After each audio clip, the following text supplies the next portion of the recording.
Hey, Mike with Nerd Problems Gaming here, and today's video will be doing a review on the Dead Rising Deluxe Remaster Edition, so let's get into it. Now, if you aren't familiar with Dead Rising, it's an action RPG meets zombie survival game, and you'll play as Frank West, a photojournalist, on the hunt for the story of a lifetime. And you'll find yourself airdropping into Willamette Mall, a shopping mall that's currently being overrun by zombies, and you'll need to unravel the mystery of the zombie outbreak and find a way to rescue the survivors and escape this apocalypse alive. And so, as I mentioned, the game does have more of an RPG mechanic to it, and so you'll start off at level 1 and you can gain PP, which is basically like your experience points, and you can do that in several different ways. You can do it by reaching different achievements in the game. You can do it by rescuing survivors, and you can also take photographs of different events around the mall and gain experience that way as well. And so to start off, you'll have a life bar, certain abilities available to you, certain inventory space, and as you progress and level up, you'll be able to expand your inventory, increase your movement speed, increase your attack, learn new abilities, and more.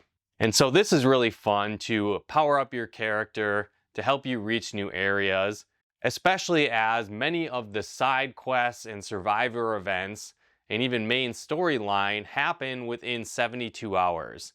And so you'll need to escape the mall during that time, and certain events will only happen in certain windows.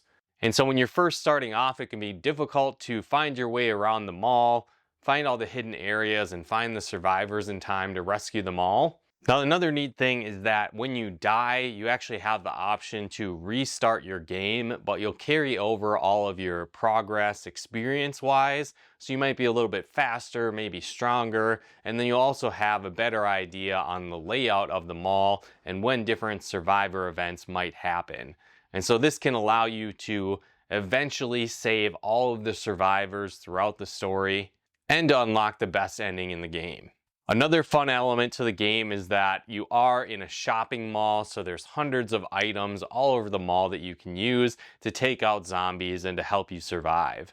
If you've ever seen the movie Dawn of the Dead, it's almost like that scenario where you're trapped in a mall and you can use anything to your advantage. This is a whole lot of fun where there's a ton of unique items like baseball bats, golf clubs, benches, katanas, battle axes, chainsaws, and much more that you can use to take out the hordes of zombies scattered throughout the mall. Another neat thing is you'll find different magazines scattered throughout the mall that can give you power-ups while you're holding them. So it might give you more PP or more experience for your photos that you take, maybe more experience from killing zombies. It might make food items more effective that you'll use to heal yourself, and much more. It does take an inventory slot, but more often than not, it's worth it. You'll also have the opportunity to gather all kinds of different costumes hidden throughout the mall. So there's different clothing stores available. Sometimes there's toy stores, and you'll be able to find items like a Mega Buster or a Mega Man helmet. If you're a fan of Capcom games, there's a lot of options there as well. And so that's definitely another fun element to mix and match these crazy costumes throughout the mall. Now, there is the main storyline and the survivors element, like I mentioned, but there's also a cool factor of different psychopaths scattered throughout the mall. And these are almost like mini bosses that you'll find and encounter as you explore the various areas. And so these are pretty gruesome and pretty intense, but you'll need to fight your way past these psychopaths in much more challenging fights. And a lot of these bosses, once you defeat them, will drop unique weapons with powerful attributes and unique abilities. Sometimes these aren't even advertised in your side quest options, so you'll just stumble upon them, which is another cool hidden element to the game.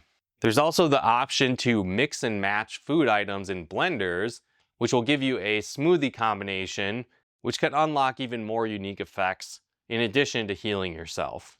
This is also fun to try unique combinations to see what you get. One of them, for example, allows you to run incredibly fast, which can help you out early on in the game, or if you're trying to rescue all the survivors and complete everything there is. Now, there is a base game, which is like the 72-hour mode they call it, which goes through the main events of the story.